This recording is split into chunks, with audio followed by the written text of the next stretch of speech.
time for us to take our weekly look at what's what in the world of showbiz. When I grow up, I wanna be famous, I wanna be a star, I wanna be a movie. First up, another quote from Sir Cliff Richard, who's also said this week that he was actually the ultimate rock and roll rebel. As in his words, I was the only one who didn't spit or swear or sleep around. I didn't do drugs. I didn't get drunk. I didn't indulge in soulless sex.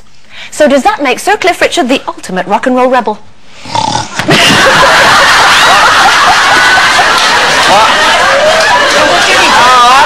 Because then you start thinking, what did he get up to? Sacrificing goats. You know, you don't know, do you? You don't know what people get up to. The mind wanders. So you don't think that's terribly rock and roll? No, I blooming don't, do you? No, well, it isn't, is it? I mean, he's rebelling against rebellion, isn't he, in a way? Yeah. So that's why he's saying he's the ultimate rebel. But there's just nothing rock and roll about not doing anything like that. You know, you expect rock and roll stars to do things like that, you know. I don't know. I think he's right up there for me. You should go and watch him in concert. He's absolutely amazing, and his fans absolutely love him. He's still going. He's still very clean cut. And isn't it nice to have a rock and roll star who does that? You can imagine him like trashing the hotel room and having like going round with a dustbuster after. You know. Very angrily pumping a cushion. Stealing the sachets. Yes, maybe mismatching some towels. Okay. Next, Grand Dame Joan Collins wrote in The Spectator recently how Lily Allen had approached her at a recent showbiz bash in hugs and kisses mode, to which Joan responded, "Sorry, I don't kiss people I don't know." So is that fair enough, or do you think Joan should have made a little bit more of an effort with Lily?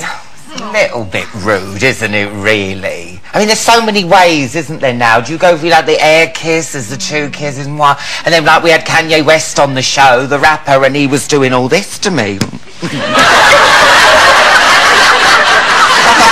Pilates on full spin, I'm like... That's the problem, though, isn't it? There's just... I know, there's too many... I don't know. It's a nightmare, though. You must have it on your show all the time because, you know, there's no rules in this country. No. There's no etiquette. You know, like in France, everyone knows they kiss that side, and everyone does it. Here, and people walk on and shit. It's like, and you end up hitting nose. Oh, I know. Kissing someone. And with these teeth, you could lose an eye. You see, that's just it. You don't have the right. If you don't know someone, especially Joan Collins, you do not go up to someone like Joan Collins. She's like the Queen. She is, isn't she? You don't go up and expect to kiss her. The problem is because if you're a young, famous, wild chick pop star, you think that she would know you. Perhaps that's the problem. And you know what? She probably doesn't know who the hell Lily Allen is. Maybe that was why she didn't want to kiss. And you know what? She doesn't know, I suppose. But I do sort of... I would say hello to a stranger. I'm not brilliant at that whole kind of showbiz, and I'm sure people think I'm a bit kind of snottying up myself, but it's because I don't really know what to do, so I tend to go, hello. You know, go wrong with that. Yeah, just, you know. That's the greeting. That's the English way to greet someone. So what is the matter? It's a pleasure to meet you. But Thank you very people much. do tend to, you know, if you're, especially if you're on TV, and someone else is on TV, they do come and think they've got the right to give it like the old, you just go, get off me. Just shake hands. It's like Joan. I'd like to be like Joni, actually. I want to have one of those electric fences round me. Like that, right? That's nice. But an invisible one. So people come marching at you, they go... like a sheep. Yeah, very nice. I'll remember the next time. I mean, Joan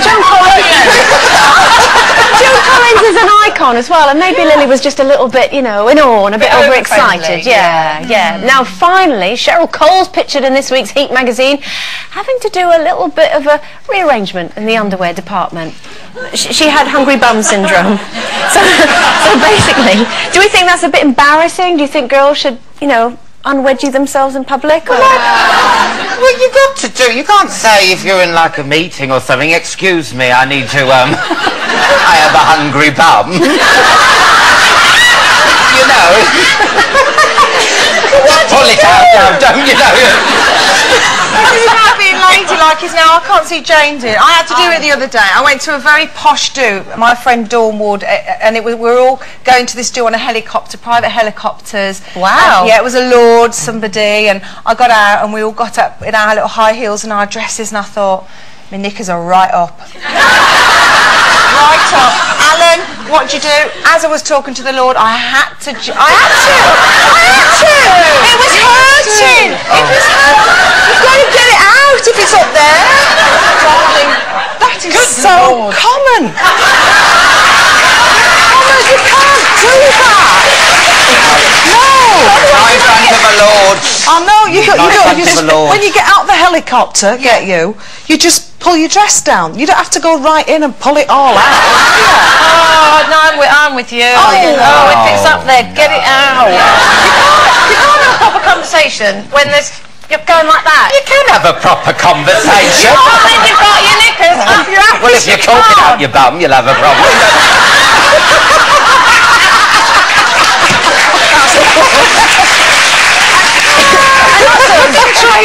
The thing with Cheryl Cole, I mean, if you sort of see the picture there, you know, there were sort of bushes nearby, and where maybe she did that kind of thing that we all do, of having a little look around. Is anybody looking? You know, and maybe she didn't see the long lens in the bushes. You know, can happen to the best of us. Yeah. Sometimes you have to, I'm afraid. Well, you know, I was lying on the sofa the other day, and Mark was there, and I kind of forgot he was there. You forget when you've been single for so long, and then there's somebody there, and I put my hand down because I had this little spot on my palm.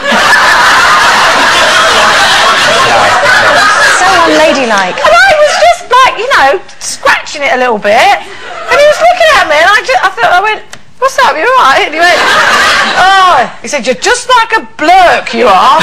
You've got your hand down your pants, scratching your bum." I said, "I wasn't scratching my bum, I've got a spot down there." He went, "Oh, it's even worse." Do you know, he still loves me. Do you know, Alan, despite all this, we hope you've had a lovely time. It's Alan Carr, everyone.